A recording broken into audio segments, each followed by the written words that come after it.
Baik Bapak Ibu silakan duduk. Shalom. Shalom.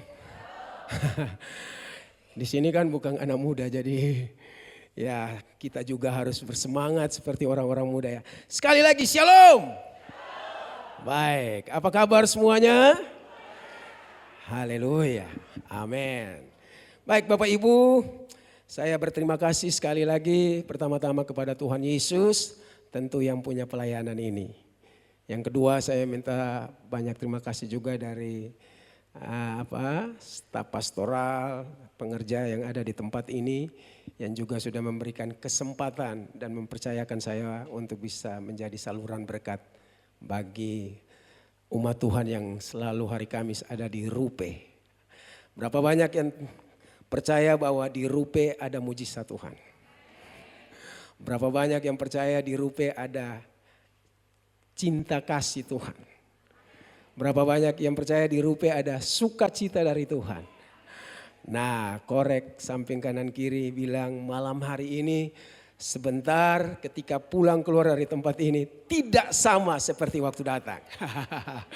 Karena kita pulang malam hari ini, kita pulang dengan mujizat dari Tuhan Yesus. Yang percaya katakan amin. Haleluya. Baik Bapak Ibu, saya nggak perlu memperkenalkan nama saya karena semua sudah pernah lihat saya dan juga mungkin sudah tahu nama saya. Ya saya mungkin yang paling asing di tempat ini karena banyak kan yang putih-putih, jadi kalau yang saya ada di tengah-tengah orang putih pasti kenal saya karena kulit saya yang paling hitam. Ya kulit hitam tapi hatinya selalu seperti salju. Baik Bapak Ibu, tidak membuang-buang waktu, saya ajak kita untuk sama-sama lihat kebenaran firman Tuhan yang terambil di dalam Galatia pasalnya yang kelima. Surat Galatia pasalnya yang kelima, ayatnya yang ke-13. Ayat ini sering kita sudah baca dan mungkin juga sudah ada banyak yang tahu akan ayat ini. Galatia pasalnya yang kelima ayat 13. Yang punya Alkitab manual bisa buka, yang juga punya handphone juga bisa buka. Dan yang tidak bawa Alkitab dan tidak bawa handphone bisa lihat di layar yang besar. Ayat 13 demikian firman Tuhan. Saudara-saudara, memang kamu telah dipanggil untuk merdeka.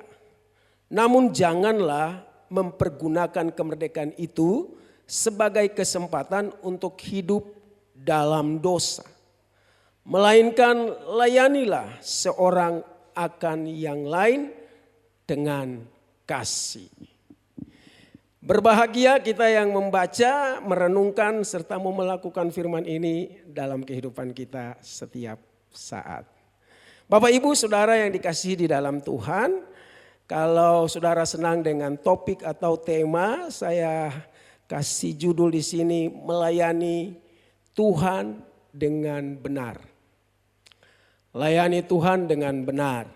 Nah, ada dua hal penting yang saudara bisa lihat, kata dan kalimat yang paling penting di ayat 13, yaitu dikatakan ya kalau kita dipanggil dan sudah keluar dan dimerdekakan, yaitu kita jangan mempergunakan kemerdekaan itu sebagai hidup dalam dosa. Yang kedua ya yaitu melainkan layanilah Tuhan dengan benar. Saudara yang dikasihi di dalam Tuhan, kalau kata merdeka di sini artinya itu bebas ya. Bebas dan bisa juga merdeka dalam arti ya kita diberikan kesempatan dan anugerah. Nah, banyak orang mendapatkan kesempatan dan anugerah dari Tuhan, tetapi dia tidak mempergunakan kesempatan itu untuk hidup dengan benar. Ya. Nah, satu contoh kemarin waktu saya ada di rumah duka, lalu ada salah seorang ibu bilang gini kepada saya, Pak, selalu kalau saya ikut ibadah, ya, saya biasa kadang-kadang heran, kenapa pendeta di atas nggak pernah ya dia tahu bahwa suami saya itu hidup di dalam dosa tapi tidak mau tegur. Selalu yang dia ini angkat-angkat suami saya. Ya puji-puji gitulah. Artinya karena orang punya uang jadi dipuji-puji. Padahal hidup di dalam dosa. Nah, kenapa orang tidak takut hari-hari ini? Karena dia berpikir bahwa keselamatan yang dia terima itu itu adalah sebuah anugerah, dan kalau dia sudah hidup di dalam anugerah Tuhan, dia tidak dihukum seperti pada waktu masa yang lalu. Ketika orang berbuat dosa, langsung bisa saja mati di tempat. Saudara masih ingat ketika saya bawa topik dulu di sini tentang Ananias dan Safira, ketika waktu mereka berbuat dosa dalam cuma hanya membohongi imam yang ada di rumah Tuhan, dan pada saat itu waktu Ananias masuk dan Ananias jatuh keluar isi perut. Istrinya juga datang dan langsung juga. Lalu saya bilang begini, ya mungkin pendeta kan nggak mungkin harus tegur dari atas mimbar ya. Dia mungkin ketemu secara khusus dan mungkin dia, wah enggak Pak, selalu yang dia bicara tentang berkat. Akhirnya gitulah suami saya begitu. Oh kalau yang kayak begitu ibu, saya nggak bisa ikut campur karena itu bukan ranah saya. Itu bukan urusan saya di situ karena saya tidak melihat. Kalau saya melihat pasti saya tegur. Karena firman Tuhan berkata kalau kita tahu ada saudara kita berbuat dosa, kita harus menegur. Kalau kita tidak menegur, maka waktu dia meninggal, saudara yang tahu itu, saudara yang menanggung dosanya. Nah, Bapak Ibu Saudara yang dikasihi di dalam Tuhan, jemaat Rupe yang hadir malam hari ini, di sini dikatakan saudara-saudara, memang kamu telah dipanggil untuk merdeka. Namun janganlah mempergunakan kemerdekaan itu sebagai kesempatan untuk hidup dalam dosa. Saya tekan di sini nih. Jangan hidup dalam dosa. Tapi banyak Pak, orang habis bikin dosa dia bisa naik di atas melayani itu. Gak ada masalah tuh, dia gak jatuh-jatuh. Ya, kenapa dia bisa berdiri di atas melayani? Ya karena dia percaya bahwa dia sudah dimerdekakan. Sudah percaya kepada Tuhan. Nah percaya kepada Tuhan tapi masih tinggal dalam dosa. Ini kan aneh Bapak Ibu. Percaya Tuhan tapi hidup dalam dosa. Bagaimana dia bisa mau mengalami mujizat Tuhan? Bagaimana dia mau bisa mengalami terobosan di dalam Tuhan? Kalau hidupnya masih penuh dalam dosa. Makanya saudara, ketika saudara percaya Tuhan, saudara sudah ditebus dengan darah Kristus, jangan lagi berbalik kepada hidupmu yang lama. Sekali percaya Yesus tetap Yesus. Kalau saudara mau lihat mujizat Tuhan terjadi di dalam hidupmu, di dalam keluargamu, di dalam bisnismu, di dalam pelayananmu, di dalam studimu, saudara jangan hidup di dalam dosa. Tapi apa? Gunakan waktu itu untuk melayani Tuhan. Berapa banyak sini yang sudah melayani Tuhan? Cuma satu orang. Yang tadi di atas melayani Tuhan enggak? Ya. Cuma Bapak ini nih yang melayani Tuhan. Yang datang ke sini melayani siapa? Melayani manusia atau melayani siapa? Ya kita harus melayani Tuhan. Karena Tuhan kasih kesempatan itu untuk kita melayani Dia. Nah, saudara waktu saudara melayani Tuhan, saudara jangan pikir dulu yang lain-lain. Layani Tuhan saja. Layani dengan sepenuh hati, layani dengan sungguh-sungguh, maka saudara akan lihat terobosan di dalam hidupmu.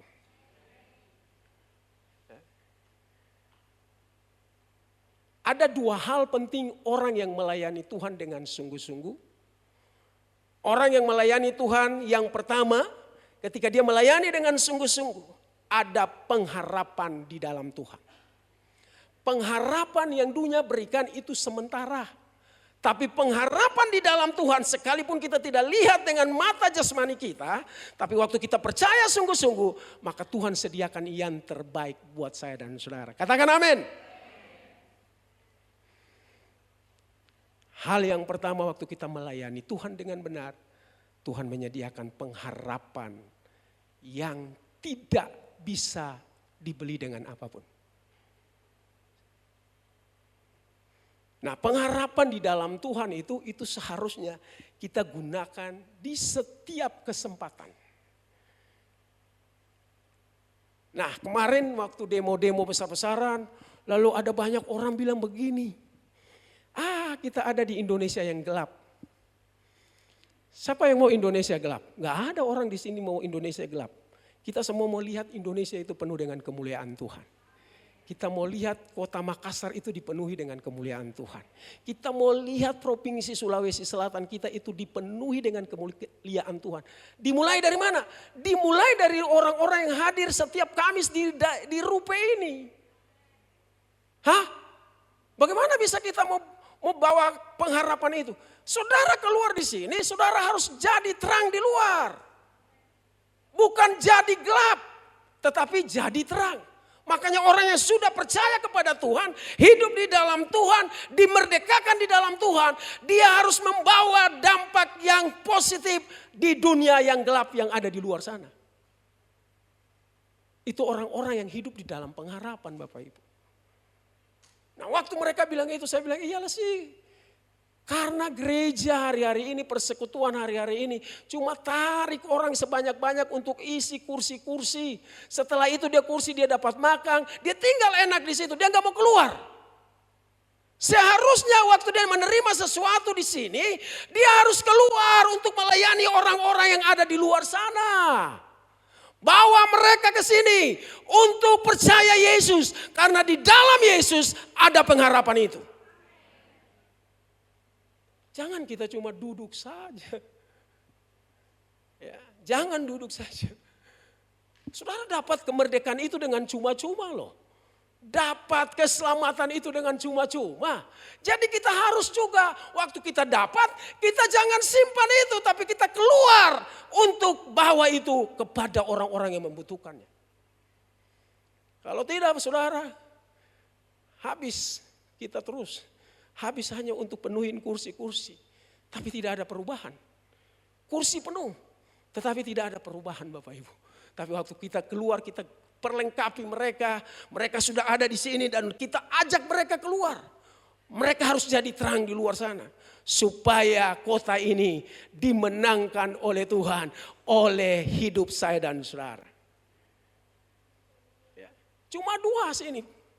Ayat ini cuma ada dua hal penting. Kalau tidak melayani Tuhan bikin dosa. Itu saja.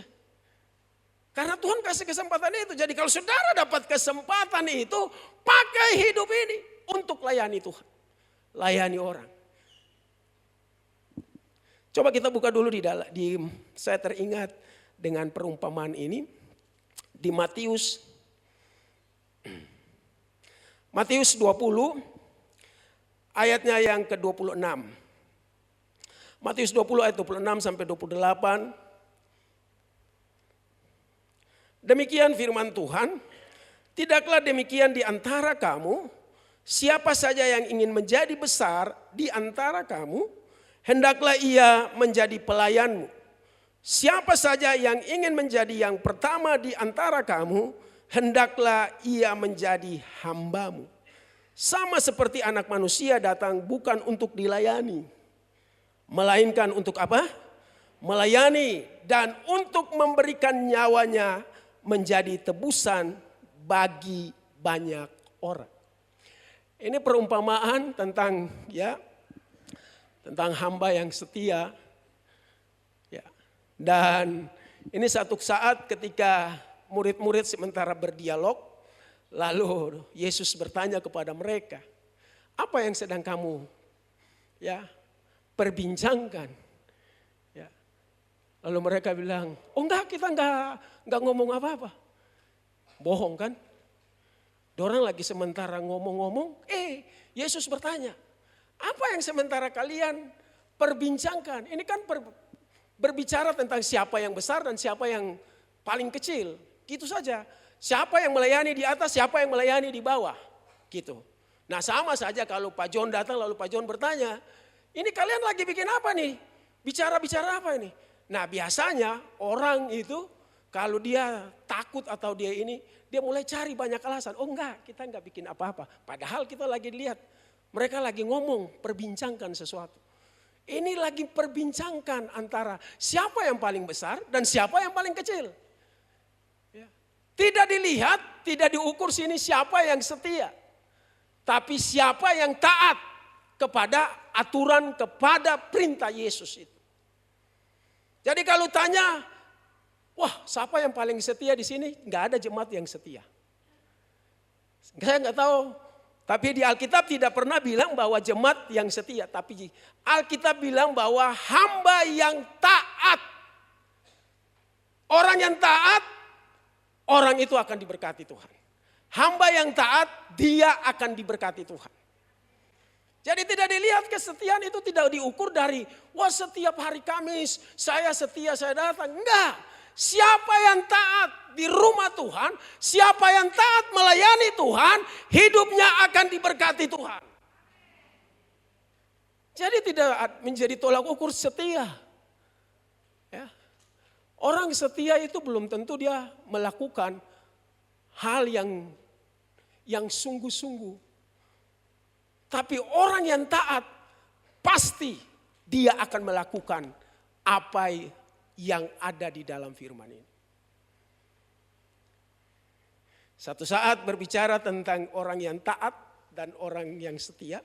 Satu saat ada perempuan Sunem dan waktu itu Nabi Tuhan yaitu Elisa.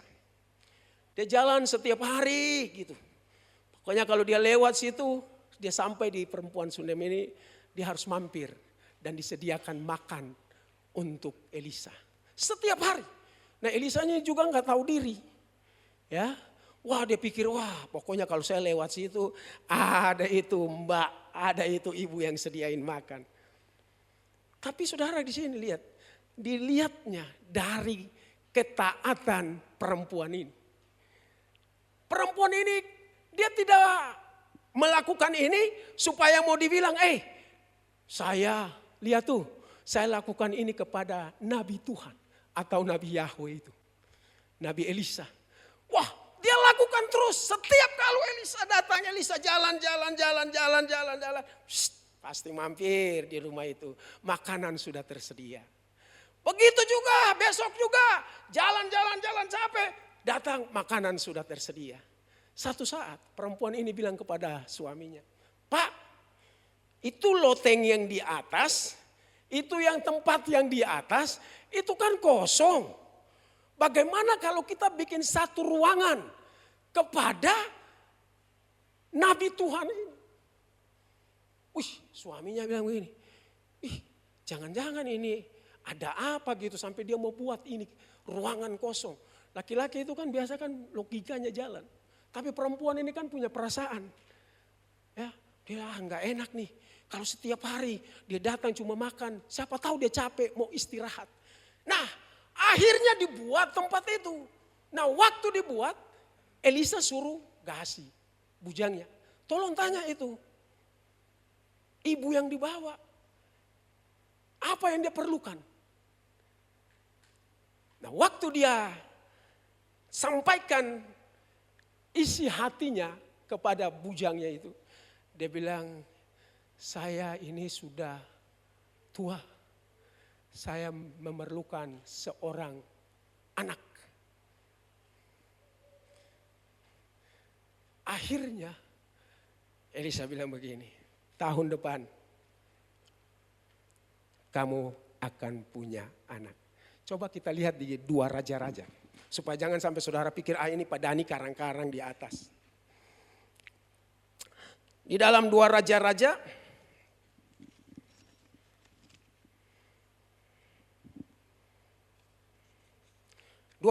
pasal 4.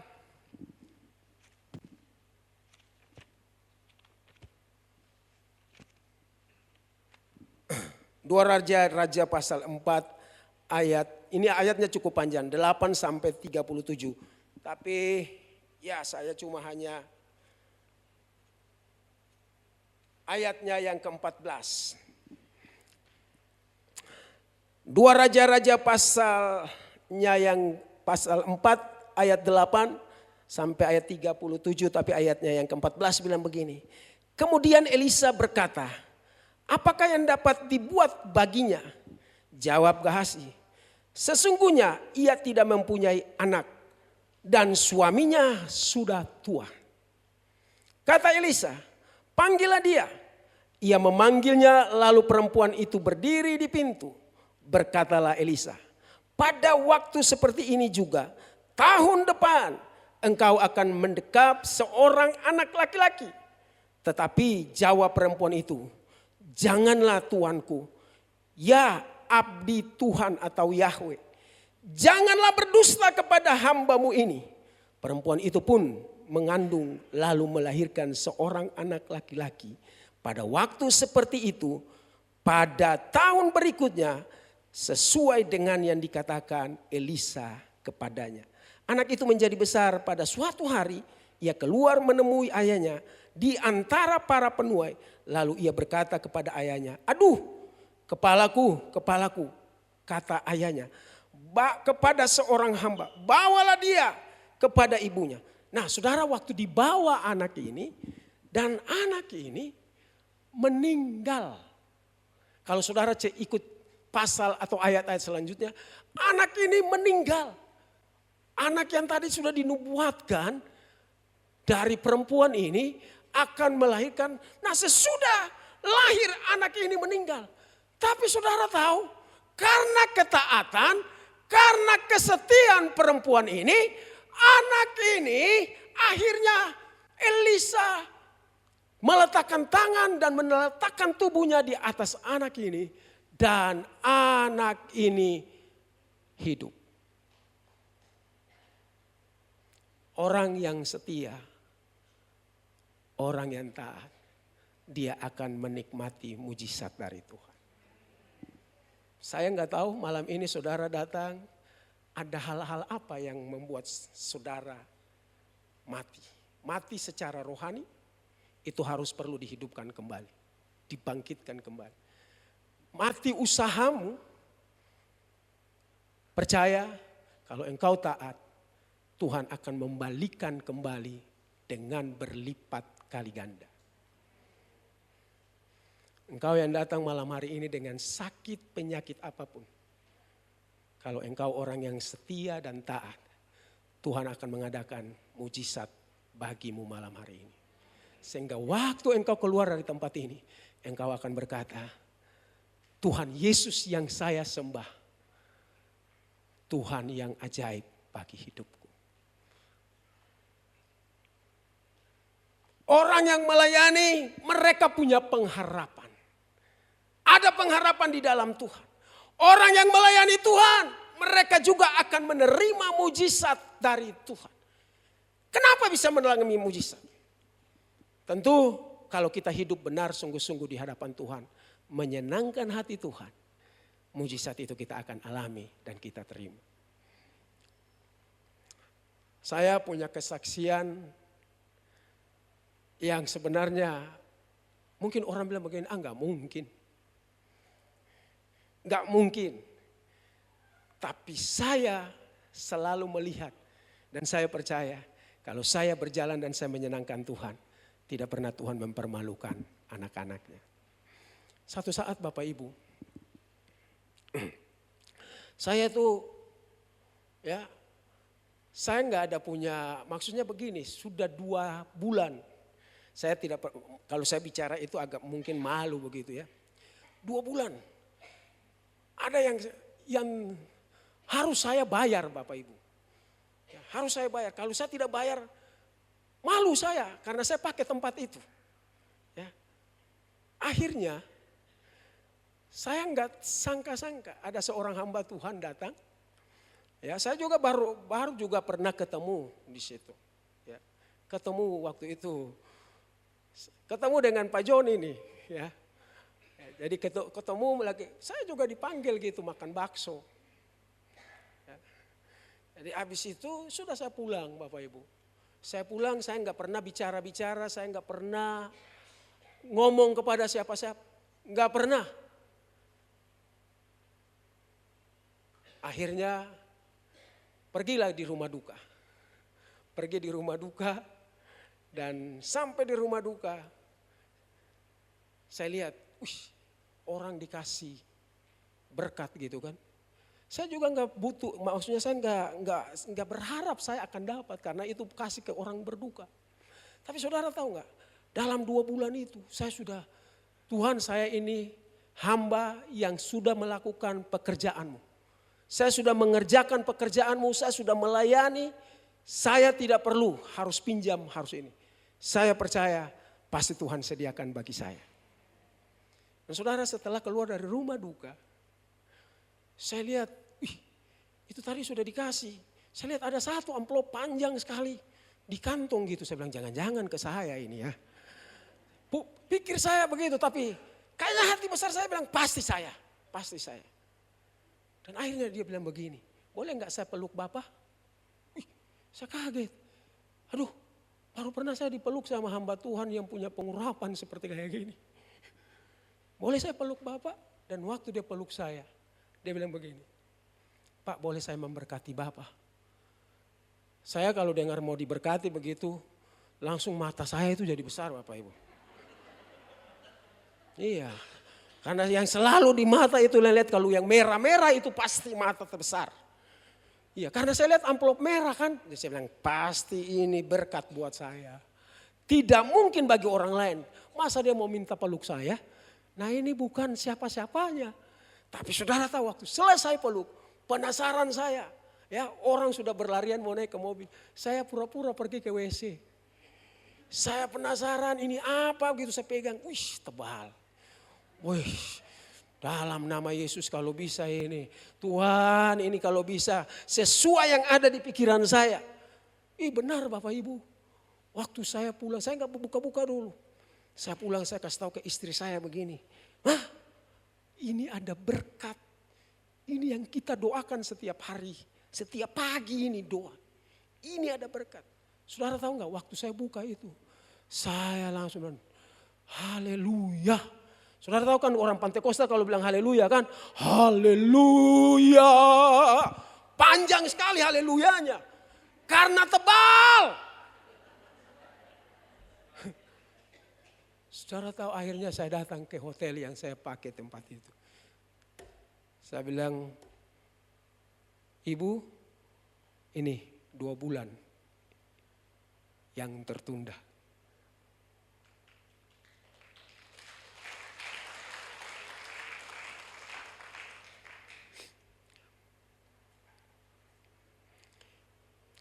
Hari ini juga kalau Bapak Ibu juga punya berkat yang tertunda.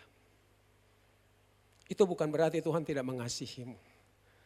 Tapi Tuhan mau lihat sampai sejauh mana ketaatan dalam melayani Tuhan. Ketaatan dengan Tuhan. Tuhan tidak pernah mempermalukan engkau. Tuhan tidak pernah meninggalkan engkau. Perempuan ini dia tidak bikin apa-apa supaya cari nama, cari ini. Enggak. Dia buat saja dengan ketulusan. Dia kasih makan Elisa, dia bikin ini kepada Elisa. Jadi saudara kalau ada hamba Tuhan datang di rumahmu, jangan saudara seke-seke sama hamba Tuhan. Ya. Jangan seke-seke, kasih makan saja. Siapa tahu yang datang itu malaikat? Iya enggak? Siapa yang waktu hamba Tuhan datang di rumahmu, kasih minum dia. Kasih makan dia. Pasti apa yang engkau tabur itu akan dikembalikannya berlipat-lipat kali ganda. Anak yang sudah mati, waktu Elisa membaringkan, menunjukkan tubuhnya di atas anak itu hidup. Hari ini rumah tanggamu lagi dalam keadaan goncang, jangan khawatir. Tuhan ada di situ. Tuhan ada di situ. Dan Tuhan siap memulihkan rumah tanggamu. Tuhan juga siap untuk memulihkan usahamu. Tuhan juga siap untuk mengadakan mujizat bagi studimu. Asal kita tetap taat dalam melayani Tuhan. Biasanya orang begini, Pak, jangan deh, jangan saya melayani dulu, kasih saja ke Ibu Foni, kasih saja ke yang lain-lain. Kan saya nggak bisa, saya sudah tua Pak, jangan nih saya di atas. Saudara lihat. Orang tidak lihat dari umur, yang penting semangat dan punya hati yang sungguh-sungguh tulus untuk melayani Tuhan. Hidupnya akan diberkati Tuhan. Dan ini yang saya lihat hari-hari ini, orang-orang yang taat dan setia. Wow, dunia lagi goncang, teman keluarganya lagi goncang. Tapi dia tetap kuat, teguh berdiri di tengah badai. Saya sudah banyak mengalami mujizat Tuhan setelah saya kasih hidup saya untuk melayani Tuhan. Masuk tahun yang ke-8 ini. Saya lihat banyak sekali cara Tuhan, perbuatan Tuhan yang ajaib. Wah, waktu saya ada dalam keadaan yang sudah tidak berdaya. Wah, di situ saya lihat Tuhan turun tangan untuk menolong saya. Kalau Tuhan menolong saya, Tuhan menolong orang-orang yang ada di masa lalu. Tuhan juga menolong saya dan Bapak Ibu malam hari ini. Mana tim musiknya tadi, ada pemain keyboard. Saya mau nyanyi lagu ini deh. Ya, mana itu pemain keyboardnya? Saya suka ini lagu, dan lagu ini Bapak Ibu dalam 2 minggu ini gak pernah saya tidak nyanyi. Di atas kendaraan saya nyanyi, di tempat juga di mana istri lagi juga bikin warung, saya juga nyanyi di situ. Saya nyanyi di situ. Padahal saya sendiri seorang Kristen di situ. Tapi saya menyanyi ini dengan iman. Walau dunia bergoncang, Tuhan tetap setia buat kita. Walau dunia berubah, namun kasih-Mu Tuhan tetap sama di hidupku. Kau setia dalam setiap rencana-Mu, ku percaya hidupmu dalam tangan-Mu. Sampai detik ini ku melihat penyertaan-Mu sempurna. Sampai selamanya Kaulah Tuhan, satu-satunya pengharapan. Satu-satunya pengharapan kita hanya dalam Tuhan. Dunia boleh bergoncang, dunia boleh hancur, tapi janji Tuhan, kasih setia Tuhan tak pernah berubah dalam hidup saya dan saudara. Ada beberapa orang yang saya tahu datang malam hari ini. Mereka lagi dalam keadaan goncangan. Tidak usah lihat ke kanan dan ke kiri. Saya juga tidak akan undang. Tapi yang saya tahu ada orang-orang yang datang malam hari ini. Mungkin beberapa waktu ini, engkau mungkin mengeluarkan air mata di waktu malam. Mungkin waktu engkau ada di atas tempat tidur, engkau lagi merenungkan. Tuhan, kenapa hidupku begini? Tuhan, bukankah saya sudah ada di rumah penyembahan ini setiap Kamis? Bukankah saya sudah ikut kegiatan selama rumah penyembahan bikin acara? Tapi Tuhan, di mana? Di mana kasih-Mu? Di mana tangan-Mu itu Tuhan? Saudaraku tidak lihat saya. Keluargaku juga sudah tinggalkan saya. Bahkan pendetaku juga tidak datang ke tempat ini untuk mendoakan saya. Mereka adalah manusia biasa. Tapi Tuhan yang engkau sembah, Tuhan yang engkau layani, Dia tidak pernah menutup mata sedikit pun. Dan tangannya tidak pernah kurang panjang untuk menolong saya dan saudara. Tangannya itu yang akan membalut luka hatimu. Tangannya itu yang akan menyembuhkan sakit penyakitmu. Tangan itu juga yang akan memberkati hidup. Tidak perlu engkau khawatir, tidak perlu engkau kemana-mana ceritakan itu. Tidak perlu engkau datang curhat kepada siapa-siapa. Datang di kaki Tuhan. Seperti waktu tadi mereka menyembah di sini. Mereka berlutut dan mereka angkat suara mereka kepada Tuhan. Itu tandanya bahwa tidak ada yang bisa sanggup untuk memberkati mereka, menolong mereka. Hanya waktu duduk di kaki Tuhan. Waktu mereka tikang lutut di kaki Tuhan. Pertolongan itu akan datang tepat pada waktu. Kalau engkau ada di tempat ini, engkau yang datang dengan pergumulan ini, dengar baik malam hari ini. Tuhan mau beracara dengan hidupmu, asal engkau sungguh-sungguh hidup takut dan hormat kepada Tuhan. Jangan lihat ke kiri dan ke kanan. Pegang bagian dada. Angkat tanganmu yang satu itu. Jesus. Jesus Lord. Thank you Lord Jesus. Tuhan ada di tengah-tengah kita malam hari ini.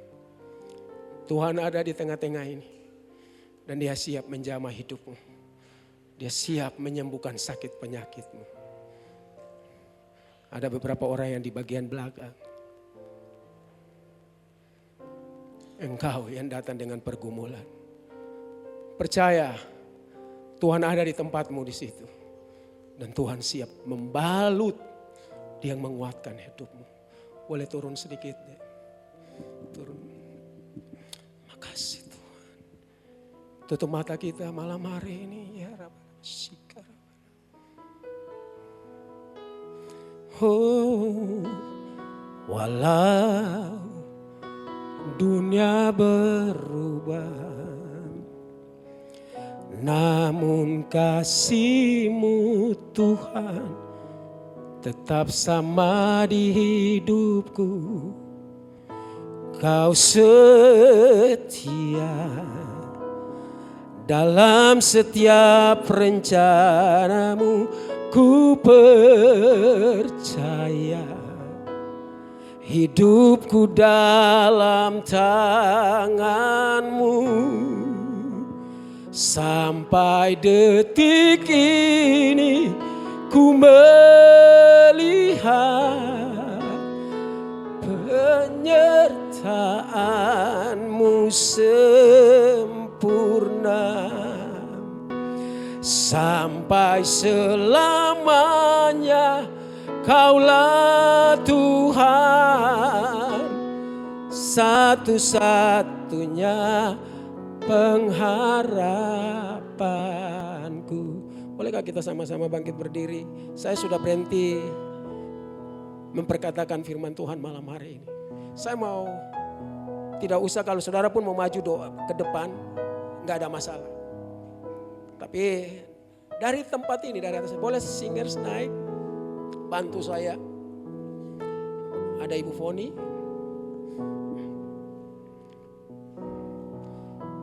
Saya mau saja ya, ini yang datang malam hari ini. Yang dalam beberapa waktu ini, 2-3 hari atau 1 minggu belakangan ini. Engkau lagi bingung begitu. Di saat-saat engkau lagi sendiri lalu engkau berkata begini, Tuhan, mana janji-Mu Tuhan? Mana Tuhan? Mana? Saya kenapa belum lihat? Kenapa saya belum menerima? Nah, orang itu yang saya mau doakan.